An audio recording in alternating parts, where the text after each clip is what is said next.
ने दिया और इस मकान में बंद कर दिया आपको। ये पंचभौतिक अमूलक मकान है, ये इसकी संसार में कोई कीमत नहीं। इसमें गंगा भरो, पाप का पुल, इसको साफ सुथरा रखना और जो अधिकार दिए करने का पूरा से पूरा करना, उसकी तरफ से कोई रोक नहीं। जो आदेश देता है आदेश नहीं देता, जो आप हुए काम करोगे सब उसके यहाँ लिखे जाए।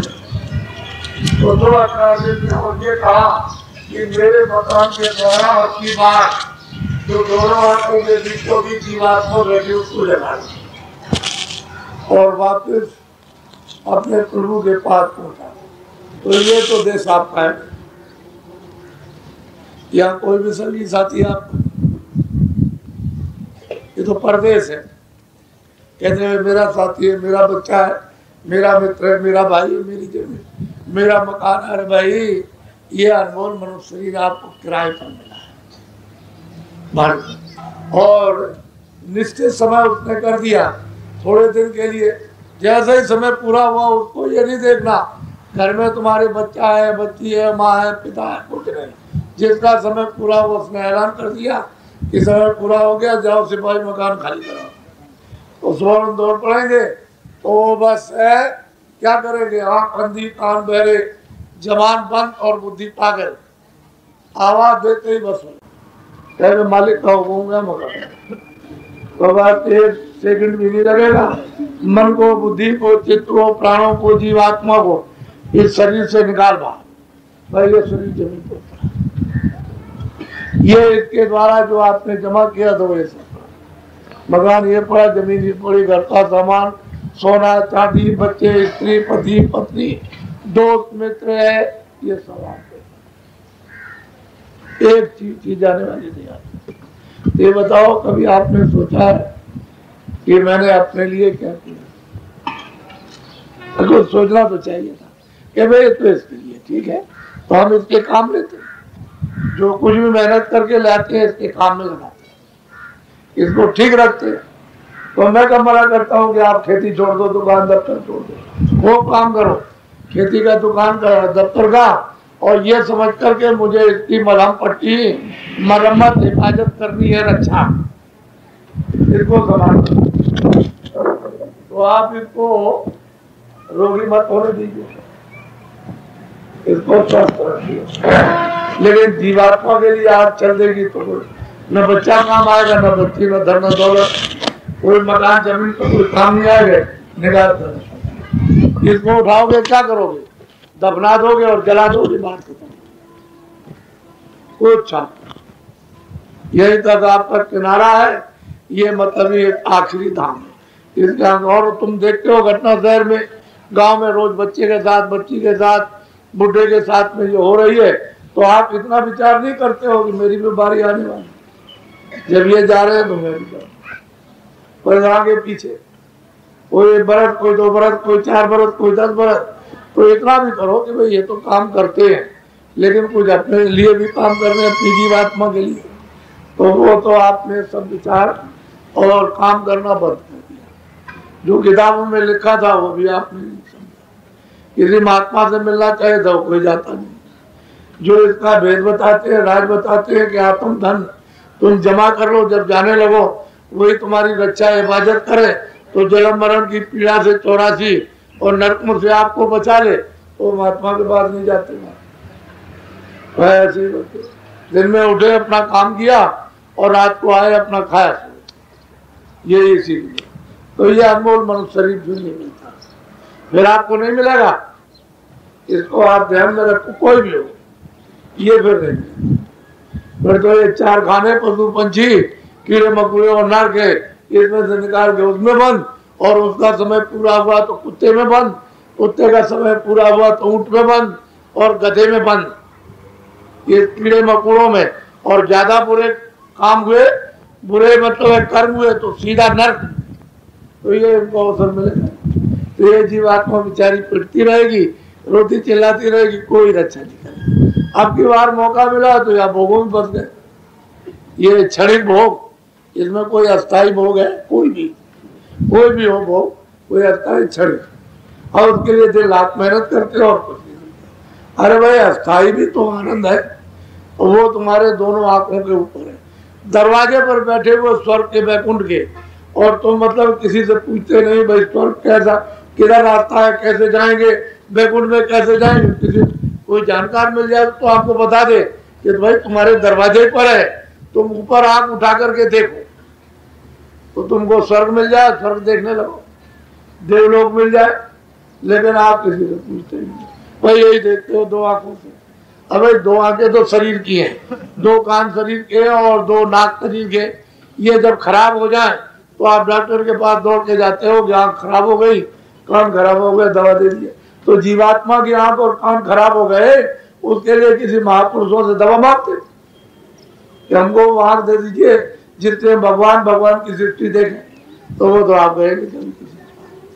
तो ये जीवन आपका सबका बर्बाद हो गया। और परमात्मा कलयुग में इतना सुलभ है कि संसार के जितने भी काम सुलभ है, भगवान की प्राप्ति सुलभ है। लेकिन ये कलयुग है, कलयुग के समान दूसरा कोई युग नहीं है भगवान की प्राप्ति के लिए। सतयुग हो, त्रेता हो, द्वापर हो, और कलयुग में सबको अधिकार दे दिया कि सब भगवान का भजन कर सकते हैं, कोई भी। लेकिन रास्ता इस मनुष्य मंदिर से गया, इस जिस्मानी मस्जिद से खुदा के पास जाने का रास्ता है, और कहीं से रास्ता नहीं, न पूरब में है न पश्चिम में, यही से रास्ता है जहाँ जीवात्मा बैठी हुई, दोनों आंखों के बीचों बीच, ये सबके अंदर ये बैठी हुई है। एक रास्ते जाने का ऊपर डोरी है और डोरी छूट गई, अब नहीं मिल रही। अब कोई महात्मा जानकार और डोरी पकड़ा तो आप ऊपर चढ़ जाओ, उसी को कहते हैं नाम, नाम की डोरी।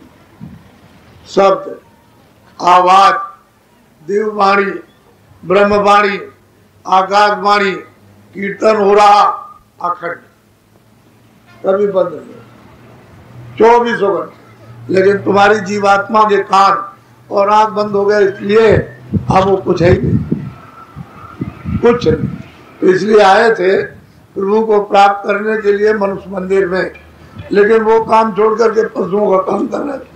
पशु कहते हैं अज्ञानी, जिनको कोई ज्ञान, तुम तो ज्ञानवान करीब में आए हो तो अज्ञानी काम क्यों करते हो? भाई दो चीजें तो समझना है कि ये बुरा है ये अच्छा। इस बुरे से दुख मिलेगा, तकलीफ मिलेगी, अंधे हो गए, लूले हो गए, लंगड़े हो गए, अंधे हो गए, गरीब हो गए, सताए जाओगे, मारे जाओगे, गरीब हो जाओगे और आफत खड़ी हो जाएगी।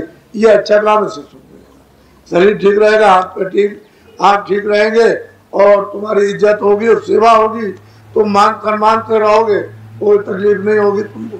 तो दो ही काम तो समझना है, इसको नहीं करना, अच्छा काम करना। और घर में आप क्या सिखाते हो कि झूठ मत बोलना, चोरी मत करना, डकैती मत करना, यही तो आप बच्चों को सिखाते हो। तो और महात्मा क्या सिखाते हैं? गांव गांव में सबको ये बताया, देखो ये बुरा काम इसको मत करना, ये अच्छा काम। तो तुमने जितनी मेहनत की है वो सब तो बेकार हो गई। तुम अगर महात्मा से पूछ लेते कि भाई जो हम मेहनत करते हैं उस सुख के लिए, आराम के लिए, आनंद के लिए, तो महात्मा बता देते कि भाई देखो खेती, दुकान, दफ्तर काम ऐसे करो और शाम को बच्चों की सेवा ऐसे करो। उसके बाद में जब कोई काम का समय ना हो तो तुम अपनी चारपाई पे जाना, इस तरह से अपनी चेतन जीवात्मा से चेतन भगवान का भजन करो तो सच्चा सुख, सच्चा आनंद, सच्चा आनंद आपको मिल जाए। तो महात्मा को मिले नहीं मिलेगा, इसलिए ये मेहनत आपकी बेकार नहीं, इसका कोई फल फायदा नहीं। लड़का दबा रहा तो लड़की दबा रही, तो भाई दबा रहा घर में तो पड़ोसी दबा रहा, तो वो मार रहा तो वो मार रहा, तो वो आया, चारों तरफ से कोहराम मचा है जीवन, यानी बिल्कुल विग्रह अर्थव्यवस्था।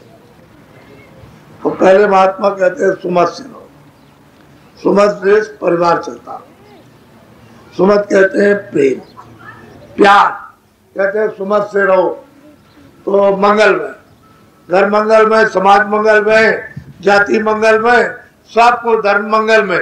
और अगर सुमत से रहोगे तो राज मंगल। और जहाँ कुमत आई तो घर बर्बाद, जाति बर्बाद, धर्म बर्बाद, राज सब बर्बाद, सब खत्म हो गया। अब किधर जाओगे, किधर मिलेगा? महात्मा की जरूरत, महात्मा मिलते तो काम बन जाता, और आपने सबने उनको छोड़ दिया। तो मैं चलते चलाते कुछ बातें आपको बता दूं जो अच्छा रहेगा।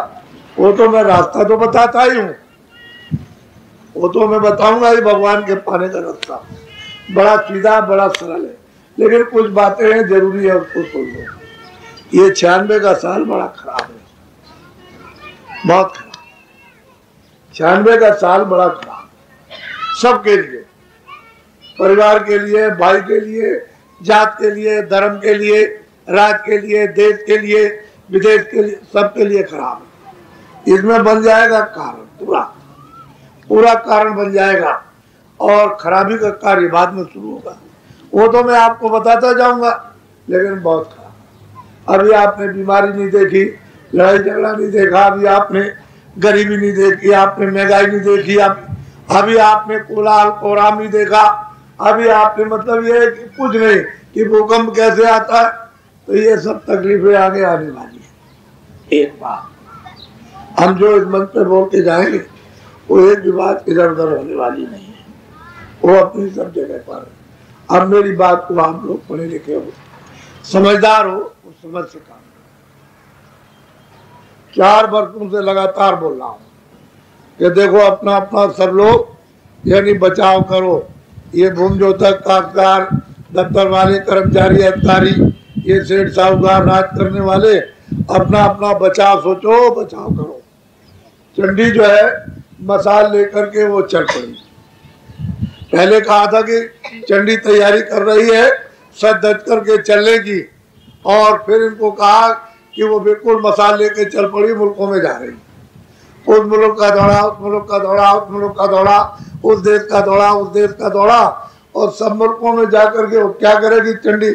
आपको तो आंख तो दिखाई देगी नहीं, तो आप उसको समझ भी नहीं सकते हो, देख भी नहीं सकते हो। वो क्या करेगी, वहां के मुल्क के धन को गायब कर देगी। डॉलर हो या रुपया पैसा हो या कुछ हो, जो भी उनके मुल्क में इसको जो बोलते होंगे उसको गायब कर देगी, गायब करेगी। उसमें जाएगी उसको गायब करेगी, उसमें जाएगी भारत में भी आएगी, यहाँ भी गायब कर देगी। तो फिर वहां लोग क्या करेंगे कि राज वाले चिल्लाएंगे, भाई धन किधर चला गया, शेर साहब के चिल्लाएंगे धन किधर गया, जनता वहां की चिल्लाएगी धन किधर गया, उस मुल्क के चिल्लाएंगे धन किधर गया, उस मुल्क के चिल्लाएंगे, और भारत के भी एक तरफ से सब चिल्लाएंगे। चाहे वो मतलब ये है कि राया हो, जनता हो, चिल्लाएगी, और फिर उसके बाद में सेठ साहूकार चिल्लाएंगे, और जो शासन करते हो चिल्लाएंगे कि हमारे खजाने में नहीं रह गया, कहाँ चला गया, हमसे देश नहीं चल सकता। जब सारे मुल्कों में जब जनता और सेठ साहूकार और सरकारें जब चिल्लाने लगे और रेडियो अखबारों पर जब जोर शोर से आने लगे, तो हमारे मतलब बात मान लेना, लिखे तो रहो, लिख के रख लो डायरी में कि बाबा जी ने ये कहा, लिख के रखिए आप। फिर जब सब मुल्कों का धन वो गायब कर देगी चंडी, तो क्या करेगी, एक प्रधानमंत्री का मन खराब, राष्ट्रपति का मन खराब, उस देश के प्रधानमंत्री का मन खराब, उसका खराब कर देगी, उसका खराब करेगी, उसका कर देगी, इसका कर देगी, इनका खराब कर देगी। तो क्या हो जाएगा, तो बच जाएगी, बच जाएगी। क्या हो जाएगा, लड़ाई, मारकाट। तो मारकाट के लिए ये चाहिए, ये चाहिए, ये नहीं होगा तो कैसे करेंगे। अरे वो बहुत चालाक है, बहुत चतुर है, बहुत होशियार है, और आप अभी उसकी कला को और लीला को आप लोग उसकी नहीं जानते हो कि वो क्या करेगी। तुम इतना भी गहराई से एकांत में 2 मिनट भी नहीं सोचते हो कि ये मुल्कों के लोग जो है सरकारों के द्वारा आने लगे, तुम्हारे यहाँ वहां जा रहे, वहां जा रहे, चलो सेठ साहूकारों, उद्योगपतियों, उस मुल्क में चलो और अपना पूंजी निवेश करो, फ्रांस में करो, जापान में करो, वहां करो, अरब देश में यहाँ करो, वहां के यहाँ है। तो आपने इतना नहीं सोचा कि उन मुल्कों में रुपए की कमी हो गई। व्यापार तो जब किया जाता है दूसरे मुल्क में जब कमी हो जाए कि जाओ वहां व्यापार करके वहां से रुपया पैसा कमा के ले आओ अपने देश में। आपने इतना नहीं अभी समझा। तो चंडी क्या करेगी, आपने वहां जापान में लगाया, चीन में लगा दिया, आपने इटली में लगा दिया, आपने ऑस्ट्रेलिया में आपने लगा दिया, आपने अरब देशों में लगा दिया, या उन्होंने यहाँ लगा दिया, तो वो गायब कर देगी। तो आप कहते लो नुकसान हो गया, नुकसान हो गया, क्या हो गया, ये कैसे नुकसान हो गया, समझ में कुछ नहीं आएगी। तब तक मजदूरों को मजदूरी हड़ताल हो जाएगी तो और नुकसान हो जाएगा। तो वहां का लगा हुआ वहां, यहाँ का लगा हुआ यहाँ, और फिर उसके बाद चारों तरफ से चिल्ला। उस समय पर आप पहले सोचो कि कैसी तकलीफ बरसेगी। तो बचाओ, बचाव करो, आप बचाओ। इसके लिए क्या बचाव करो कि खेती करो, दुकान दफ्तर काम, ईमानदारी मेहनत। मैंने तो आपको साधु बनाया नहीं, या साधु बनाने की कोई बात नहीं कहता हूँ। अपना काम करो, शाम को बच्चों की सेवा, कोई अतिथि आ जाए उसका भी आप सेवा कर दो, कोई आए मेहमान या कोई भी आ जाए जिसको नहीं जानते उसकी भी सेवा कर दी। बच्चों की सेवा की। जब सोने जाओ तो इस अनमोल मनुष्य मंदिर में अपनी जीवात्मा से सच्चे भगवान का वचन। उससे क्या होगा, जब भजन करने लगोगे तो बरकत हो जाएगा। बरकत तो खेती में पूरा पड़ेगा, कपड़े भी, खाना भी, रहने को सब। दफ्तर में काम करो पूरा पड़ जाएगा, और फिर दुकान में काम करो। अरे भाई ऐसा काम करो जो इसको भी लोग भी बन जाए, ये भी ठीक रहे और आत्मा का कल्याण भी हो जाए। न ये ठीक रहे न जीवात्मा का कल्याण, तो आपने जो जन्म लिया किस लिए लिया? ये अनमोल मनुष्य शरीर, तो बुद्धि का क्या उपयोग किया? इसमें फंस गए। अब क्या करोगे आप? कुछ नहीं करता। तो बड़ी भारी मुसीबत आने वाली है। तुमने अभी, मैं काशी में फरवरी में कार्यक्रम कर रहा था, बहुत बड़ा ऐसा कार्यक्रम काशी में कभी किसी का हुआ नहीं, इतना जनमानस वहां फरवरी में। तो वहां ये कार्यक्रम कर रहा था, तो बीच में ये चुनाव की घोषणा हो गई। ये चुनाव होगा तो 15 फरवरी को मैं मथुरा आश्रम पहुंच गया, और 3 महीने 21 दिन आश्रम रहा, बाहर नहीं गया। और रेडियो अखबारों पर आप लोग भी सुनते रहे कि स्वच्छ चुनाव होगा, बिल्कुल पवित्र चुनाव होगा, किसी को कोई तकलीफ नहीं होगी और किसी को कोई धोखा नहीं होगा और कोई बेईमानी नहीं होगी और कोई जाली वोट नहीं पड़ेगा। ये तमाम, ये बात तो जरूर हुई कि शोरगुल तो कम हो गया। ये जो जनता बैठी है और बच्चे स्कूल में पढ़ते रहे, इनको तो आराम मिला शांति से। लेकिन ये जो भूमज्योतकों ने जो प्रचार किया सारे देश के अंदर, यहाँ भी प्रचार किया और सारे प्रांतों में प्रचार किया, उसका असर ये हो गया कि जनता बिल्कुल उदास हो गई। उसके 4 मुद्दे थे भूमज्योतकों के, 4 मुद्दे कि जितना भी भूमज्योतकों ने कर्जा लिया उसका ब्याज माफ हो जाएगा। जितनी भी लाइसेंस प्रणाली है, ये छोटे बड़े कारखाने की, किसी दुकान की, किसी कारखाने की, बड़ा से बड़ा छोटा, वो लाइसेंस खत्म हो जाएगा। जितने भी कर्मचारी अधिकारी, उनको कोई अधिकार काम करने का दफ्तर में नहीं है, उनको पूरा अधिकार मिल जाएगा जिससे कि आपका पूरा काम होगा। फिर जितने भी बच्चे स्कूल में पढ़ते हैं, इनको नौकरी से सीधा काम, जैसे पढ़ो और पढ़ के निकलो और सीधे काम पर जाओ। ये 4 मुद्दे उनका चारों तरफ से घमासान संदेशा हुआ, और इसमें किसी की बुराई नहीं, कोई आलोचना नहीं, कोई हड़ताल नहीं, कोई तोड़ फोड़ नहीं, कोई बुरा भला नहीं कहना, किसी को धोखा नहीं, कोई खर्चा नहीं है किसी तरह का। अरे भाई संदेशा है, जो सत्य है वो तो सत्य रहेगा, उसमें कोई मिलावट नहीं। लेकिन जब लोगों ने ये देखा कि जनता अरुचि हो गई, यानी जनता बिल्कुल सो गई और बिल्कुल इसकी तरफ से उदास हो गई और बैठ गई, तो उन्होंने सोचा बड़ा मुश्किल है, जनता तो मतदान डालने जाएगी नहीं। तो ये जो हुकूमत करते हैं, इन्होंने क्या कहा कि चोरी करो और चोरी कराओ। इन्होंने, अरे भाई जब कानून आप बनाते हो और आप ही चोरी करोगे, चोरी करवाओगे, तो ये जनता कैसे रहेगी? इसको सुख शांति कैसे मिलेगी? आराम कैसे, न्याय कैसे मिलेगा, रक्षा कैसे होगी?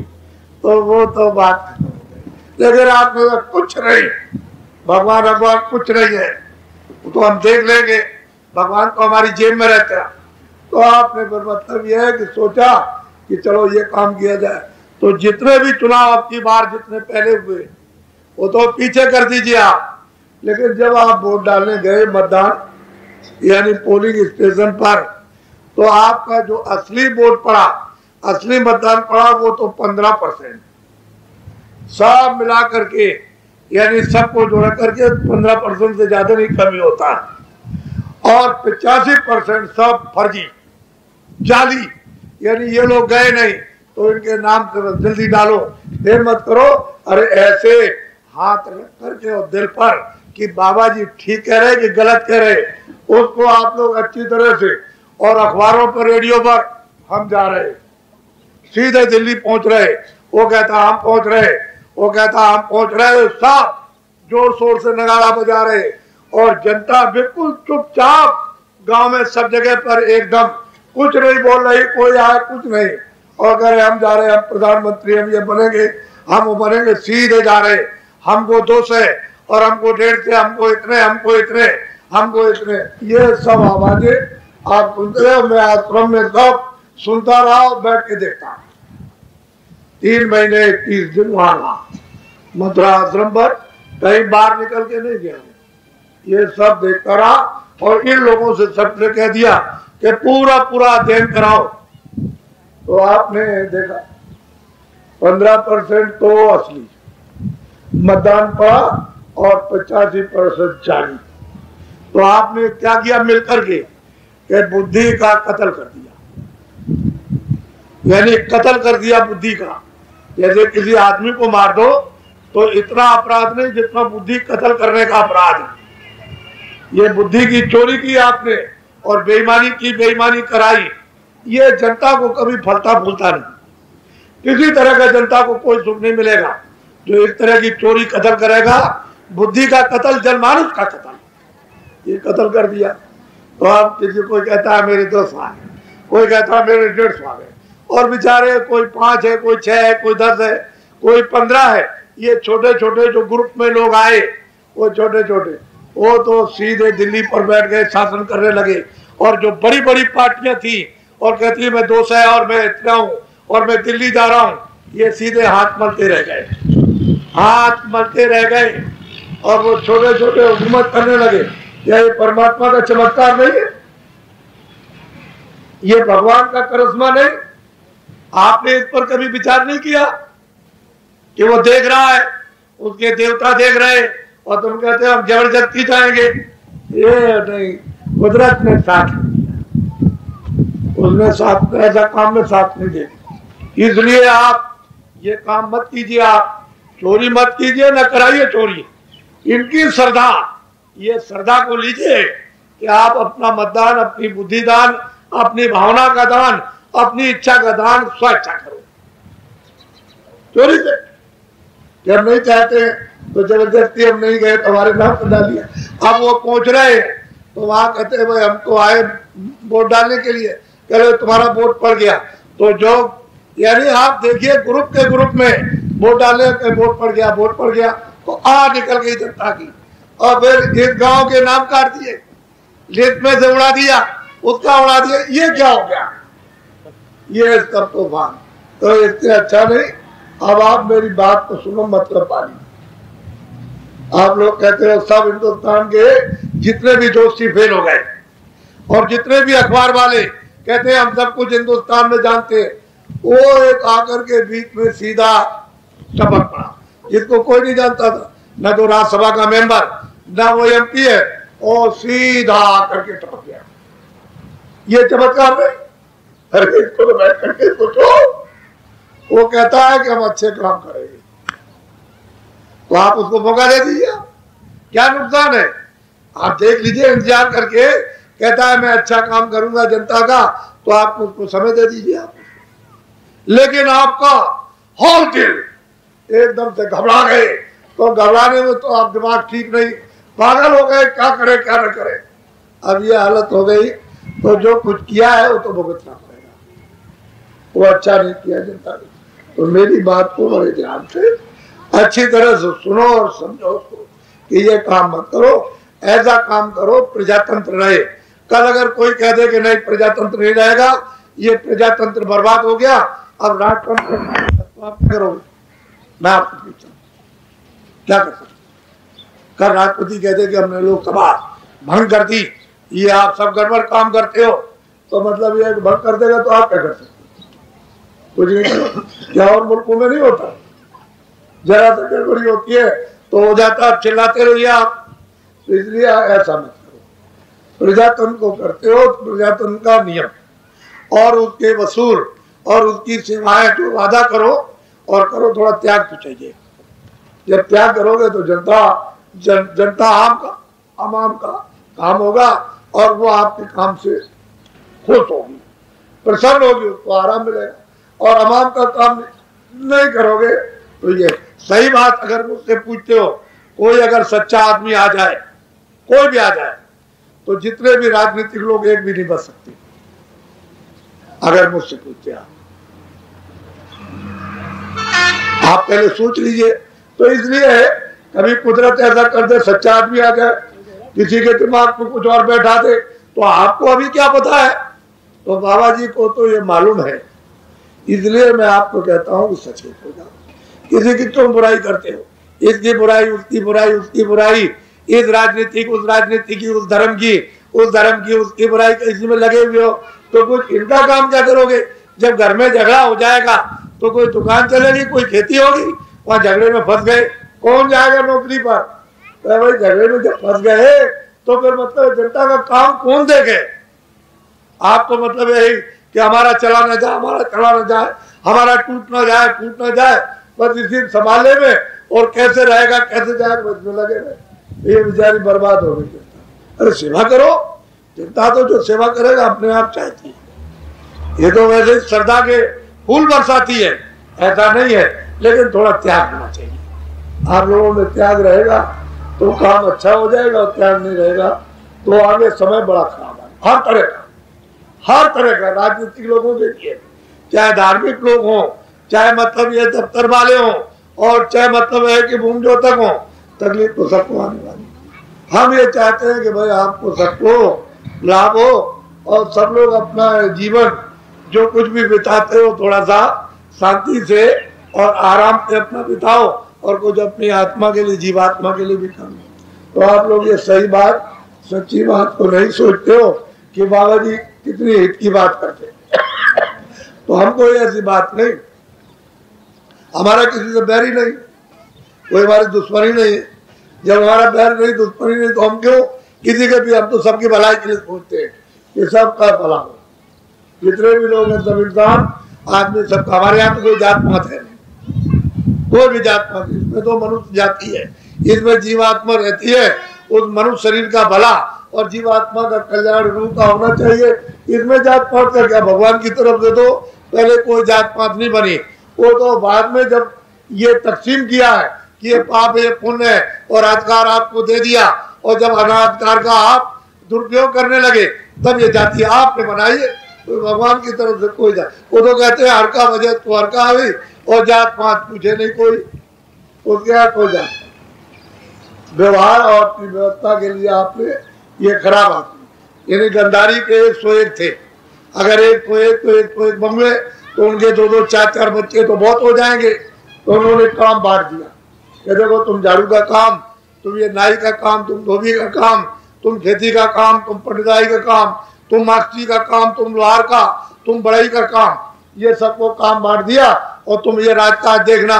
तो शाम को काम करने के बाद, शाम को दिन भर काम किया, बच्चे माँ के पास, बाप के पास आके बैठ गए, और सबको अपना काम बता दिया कि मैंने जो आपने आदेश दिया था उसका पालन किया। तो सब लोग प्यार मोहब्बत बैठते। लेकिन जब बहुत पीढ़ियां हो गई तो उनका नाम पड़ गया। अरे वो नाम नहीं, जो काम है उसका नाम पड़ा है। वो कौन है? नाई है। वो कौन है? धोबी है। वो कौन है? बढ़ई है। वो कौन है? ये। हम अपना मेल मिलाप खान पान नहीं रखें क्योंकि वो धोबी है, असल में उसकी तरफ से कोई जाती। ये आपने अपनी व्यवस्था के लिए बना रखा और कुछ। अभी ब्राह्मण है, कपड़े का काम खोले, धुलाई का, तो उसको एक आध दफे तो कहेंगे, एक आध पीढ़ी तो कभी ब्राह्मण ब्राह्मण, लेकिन कहना शुरू कर देंगे चले जाओ धोबी की दुकान पर कपड़े धुला ले आओ। थोड़े दिन के बाद कहेंगे ब्राह्मण, कोई नहीं कहेगा, धोबी है, वो धोबी है, तो आपका नाम धोबी। उसकी तरफ से कोई जाए, हमारी तरफ से कोई जाता। हम तो सबसे प्यार मोहब्बत और सब में ये समझते हैं एक ही बात। तो मोटी बात, अब एक बात सुनो, शाकाहारी रहो। शाकाहारी का मतलब समझ लो, अनाज है, सब्जी है, फल है, दूध है, घी है, मक्खन है, 100 बात अच्छे से अच्छे खूब कपड़े पहनो, हमको बहुत खुशी होगी, अच्छे मकान में रहो। लेकिन शाकाहारी अशुद्ध आहार नहीं, अशुद्ध आहार से अशुद्ध बुद्धि, अशुद्ध काम, अशुद्ध विचार, अशुद्ध इंद्रिया, शुद्ध आहार से शुद्ध बुद्धि और शुद्ध इंद्रिया और शुद्ध विचार और शुद्ध कर्म। फिर बीड़ी तंबाकू का पियो, लेकिन ऐसा कोई नशा मत करो कि बुद्धि पागल हो जाए। तो घर ही में किसी को नहीं पहचान सकते हो, अड़ोस पड़ोस में क्या बुद्धि पागल हो गई, गाली देने लगी, फिर कोई काम नहीं करोगे, आप घर में बैठे रहो, घर का सामान उठा के बेच दोगे और बेच करके वो सामान जब खत्म हो गया तो बाल बच्चे रोएंगे, तो घर बर्बाद, बच्चे बर्बाद और स्त्री बर्बाद और तुम बर्बाद और सब काम बर्बाद हो गया। तो ये कौन सा महात्मा तो अच्छा ही पाता है, कहते हैं बुरा, इससे तकलीफ मिलेगी और किससे आराम मिलेगा, तो जिस काम से आराम मिलेगा। अब आप धन, मैं आपको अमूलक धन दे दूं क्योंकि मुझे समझ नहीं मिलेगा, ये रुपए पैसे से नहीं मिलेगा जो आप कहोगे कि मैं रुपए की गड्डी निकाल दूं ले आऊंगा, रुपए पैसे से नहीं मिलता। ये आत्म अमूलक धन है। ये मिलता है कैसे, जब उसकी कृपा और दया होती है और तुम्हारी इच्छा होती है कि मुझको अमूलक चीज मिले। जब चाहते हो कि भाई मैं भी कुछ भगवान का भजन करूं और अपनी आत्मा का कल्याण करूं और अपने घर में वापिस प्रभु के पास पहुंचाऊं, तब उसकी कृपा दया होती तो किसी को यानी खंबा बना देता देने के लिए, ताकि तुम दो आंखों से देख सको, और आदेश देता है कि देखो ये इसको बता दो रास्ता, इससे कहो कि भजन करो, इससे कहो इस रास्ते से चलो, इससे कहो ये काम करो, इसको छोड़ दो, तो देखो महात्मा आकर के बता देते। तो प्रभु की दया से तो ये अमूलक चीज मिलेगी, पैसे से नहीं मिलेगी। ये आप निश्चित समझिए, कोई भी अरबपति हो खरबपति हो पैसे से नहीं मिलता। सारा राजपाट दे दीजिए तब भी आपको ये आत्म धन नहीं मिलता। ये तो खुशी का सौदा है, प्रभु की दया है और महात्मा जब खुशी से दे देते हैं तभी मिलता है। ऐसे तो अमूलक चीज ले लो, आपको मिलेगी कहाँ। तो जो जो भगवान का नाम बोलूंगा सब लोग एक साथ एक आवाज में बोलो, कोई आगे पीछे मत बोलना और शुद्ध नाम का उच्चारण करना। जो जो नाम बोलूंगा आप बोलते जाना, जब मैं चुप हो जाऊंगा तो आप, इसको कहते हैं नाम नाम यानी दीक्षा, और इसको कहते हैं मंत्र यानी कौन सा मंत्र, नाम जी जब जागे जोगी, नाम को पकड़कर जीवात्माएं जा करके योग पद को प्राप्त कर लेती है और ज्ञानी और त्रिकालदर्शी हो जाती है। तो आप तो रामायण समझ नहीं पाते कि रामायण में क्या लिखा और क्या कहा था और किस तरह क्या उन्होंने प्राप्त किया, तो कुछ नहीं, आपने तो रामायण नशे में यानी पढ़ ली और उपन्यास समझ लिया। ये तो उपन्यास नहीं हो तो साधना है, साधना करके जो उन्होंने प्राप्त किया है वो अपनी दिमाग के ज्ञान चक्षु से जो स्वर्ग को, वैकुंठ को, ब्रह्मांड को और ईश्वर को और ब्रह्म को और पार ब्रह्म को जो तुलसीदास जी महाराज ने प्राप्त किया, वो सब उसमें भंडार लिखा हुआ। लेकिन आपको तो मालूम है, तो आप क्या करोगे।